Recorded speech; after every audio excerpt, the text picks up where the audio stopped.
Is it otherworldly or a synapse in the brain? Trapped in a car or caught up in a terror attack, it's those moments while fighting for survival that some people report an overwhelming sense of calm, piercing through the panic.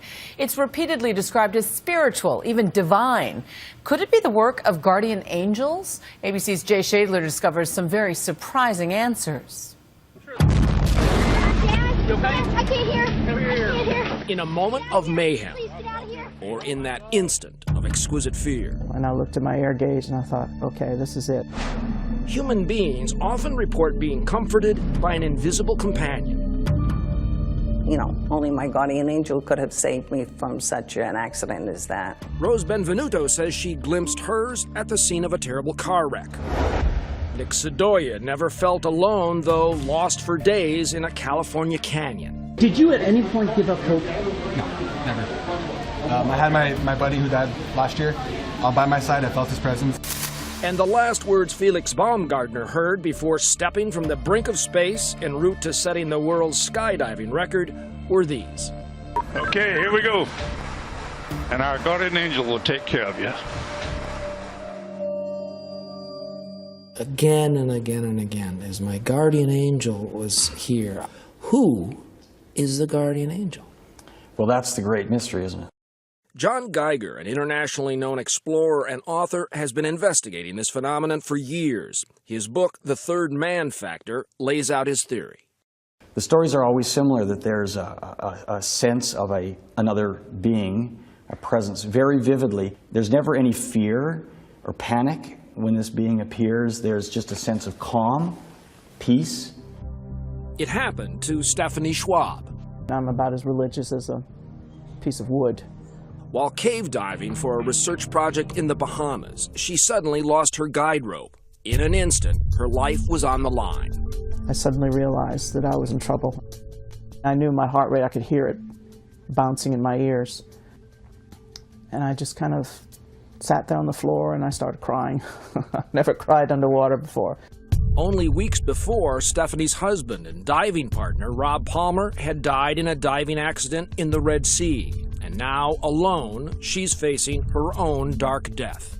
Suddenly the whole cave just brightened up.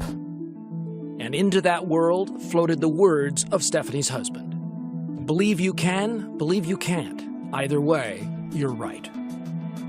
And then I calmed down, and then I suddenly looked around and I saw what I thought was a thread, a white thread, which is my guideline is white. So I floated up, and lo and behold, it was my line. He was there for me in a way, you know, in an emotional way. So how is Stephanie's experience to be explained? Isn't this just possibly an hallucination? No, I don't think it is a hallucination. I think what people are experiencing is a very concrete survival mechanism that is, part of our human heritage. Geiger believes that in a life-threatening crisis, our minds experience both the terror of the moment and the peace of perspective. And then the brain is able to sort of stand back from that and sort of rise above that and rationally figure out a way to help this person get through that. So the guardian angel is us. The guardian angel is us. In extreme cases, our subconscious companion appears to take the form of a physical or spiritual entity. Rose Benvenuto, for example, believes this photograph, seen by millions on the internet, is proof of the guardian angel who helped her escape from a near-fatal car accident. John Geiger doesn't see it that way. When I see a picture like that, I'm skeptical. And yet voices, he says, like the one Stephanie Schwab heard, seem to be almost commonplace. And they'll always say they heard a voice, but then if I say, well, was it audible? Would other people have heard the voice? No. So there's a communication that's happening inside them. Sometimes the communication isn't with sound, but with images. A few weeks ago, Marty Hodges took his 2 teenage boys skiing in Colorado. Wide open spaces, perfect for a man with an extreme case of claustrophobia. But then, an avalanche. And I saw it just coming towards me. It's really fast. and I couldn't do anything. Then I finally, like, my goggles ripped off. Then I had snow coming down my throat. I couldn't breathe for like 15 seconds. For me, you know, when I was hit by the snow and I immediately was turned inside out in this complete blackness, I was sure I was going to die. But instead of being paralyzed by his claustrophobia, Marty's mind delivered an even more chilling vision and a reason to fight his way free. I could see myself literally at Denver International Airport, out on the tarmac, watching him go in an old-fashioned pine box, being slid into the back of a 757, you know what I mean? And I could see it very clear. Where did that image come from? I have no idea. Driven by that haunting image, Marty instantly made his decision. Battling through the snow, he was able to search for and then reunite with his sons.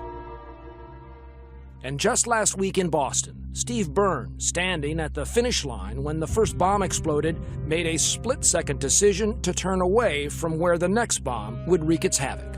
I know that 1 second different and 6 inches to the right, and it would have been a whole different outcome for myself.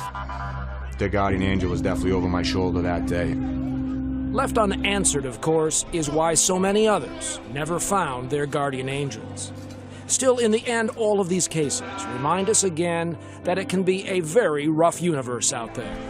To survive it, a little help from an invisible companion might just be essential. Humans are very resilient, and I think that the basis of that resilience, in part, is this capacity, this sense that we are not alone. Jay Shagler for Nightline in New York.